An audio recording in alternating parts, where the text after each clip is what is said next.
ได้แล้วตึกโอ้ใหญ่เลยพี่น้องเอ้ย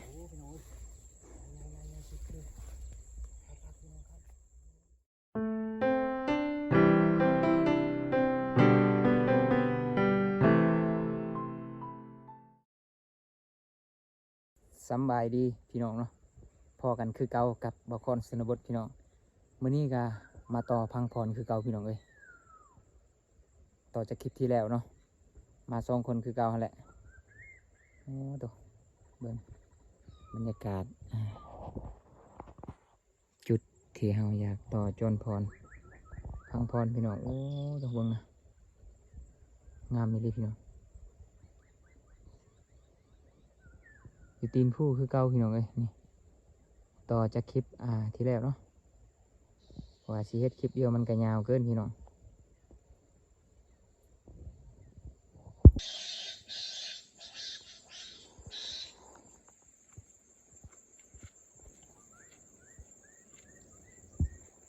บ่เห็นซั่นพี่น้องเ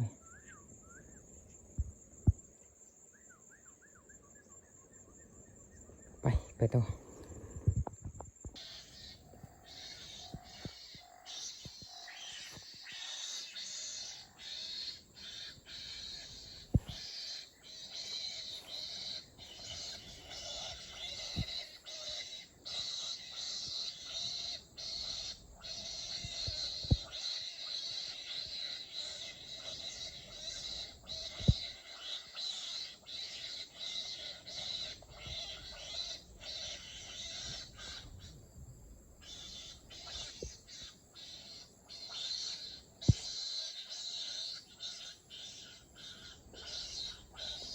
คือแค่นั้น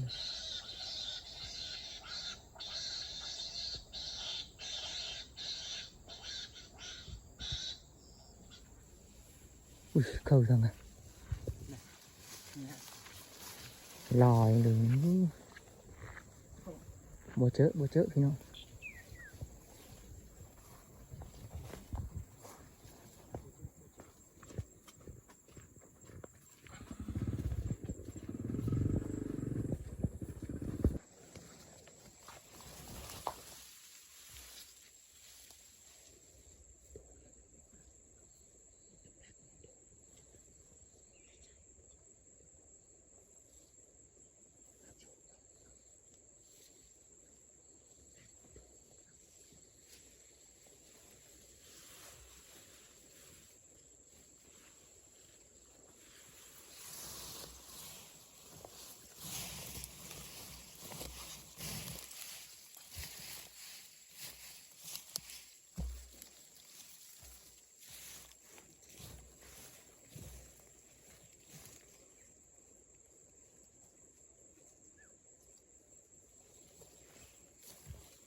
ได้แล้ว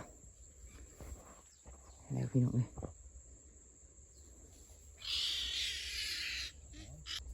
ได้แล้ว ตัวเทิกโอ้ใหญ่นี่พี่น้องเอ้ย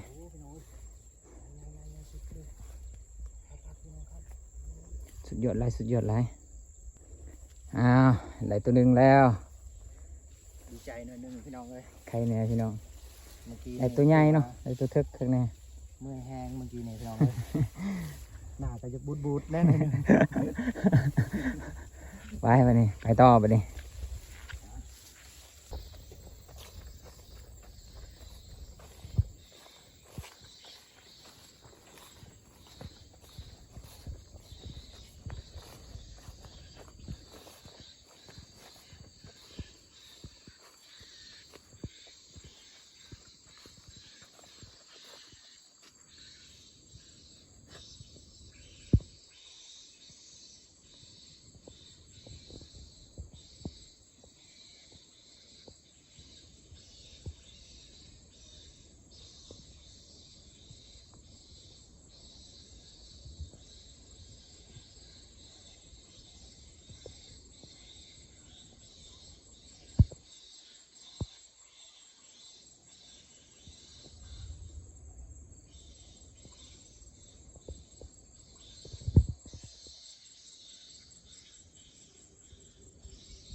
ครับไป มันเด็ดๆเวลาเลย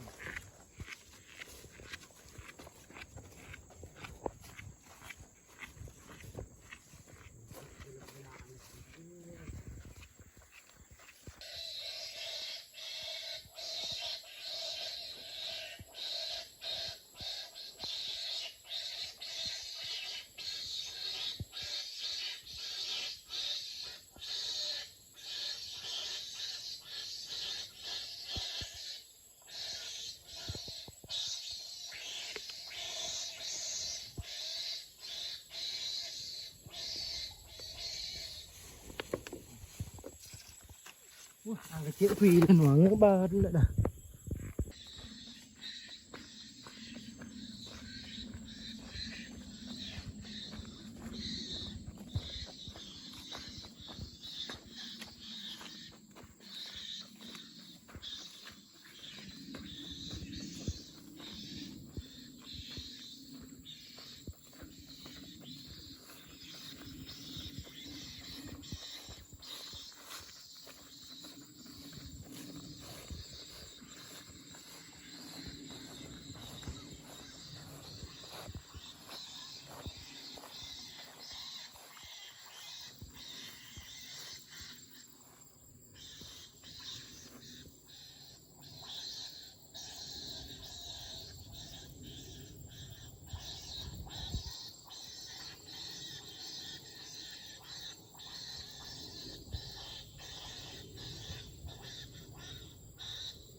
เห็นบ่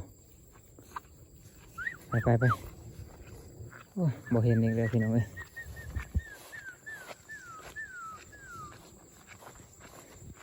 ตอนนี้ก็ตะเวนก็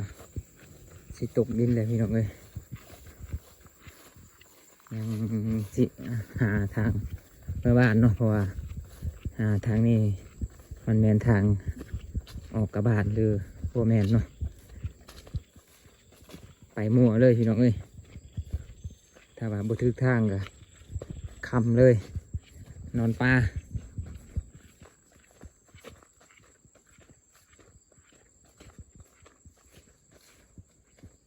ไปลุยต่อ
มาซึ่งนี้เนาะมันสิออกซึ่งบ่คนนี่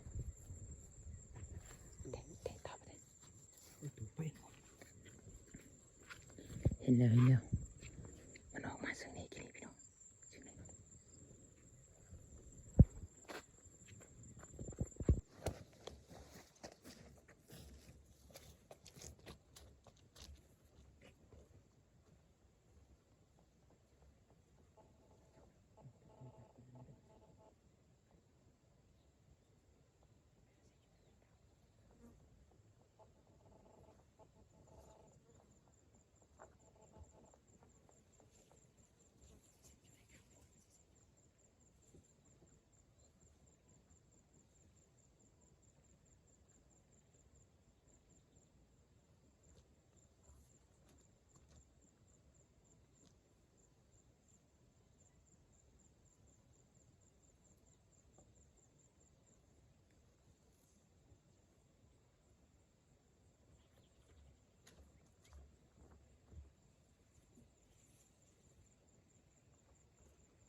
ตัดนี่เลย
โอ้ปล่อยพี่น้องเอ้ย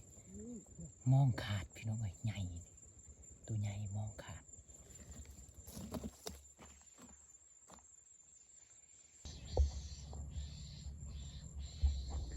มองขาดพี่น้องเอ้ยเสียดายให้เลย